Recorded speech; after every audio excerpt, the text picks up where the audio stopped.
For the first time ever in American history, the Speaker of the House has been fired. We just took the vote. I just left the Capitol, and here's what I saw. When I walked through the doors of the House chamber and onto the floor for the vote, the first thing I saw was about 200 reporters up in the gallery. That's not normal. Then they banged the gavel and brought us into session, and everybody sat down and got really quiet.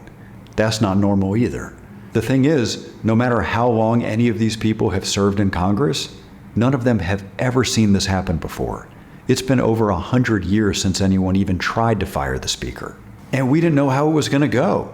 We almost always know how a vote is going to go. There are very few real surprises, but this was the biggest vote of the year, and we figured it was 50-50. But there was a clue early on. We knew it was going to be close. It was going to come down to a few votes, and the effort to fire the Speaker was being led by the right flank. It's a small group of the most conservative members of the majority, and they were really upset that last week the Speaker had gone around them and worked with the minority party in order to keep the government from shutting down. We figured if the Speaker lost 3 members of his party, he'd probably survive, but if he lost 5, 6, 7, he was probably toast. And when I looked around the chamber, I saw 6 members of the right flank sitting together, all in a row, and away from the rest of their party.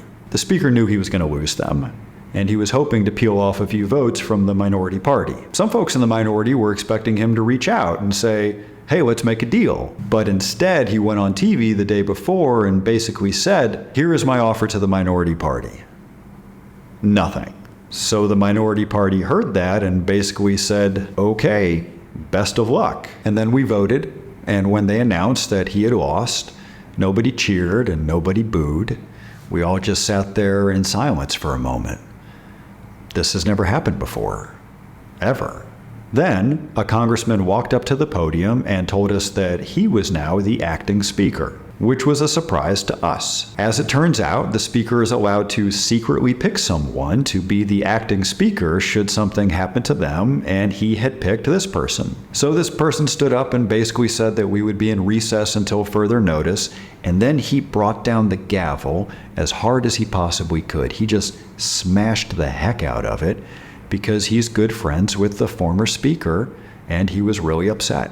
And I was about to tell you that I expect the former Speaker to run again, but I just got a text message, and he has announced he is not going to run again. He is done. When I find out what's going to happen, I'll keep you posted.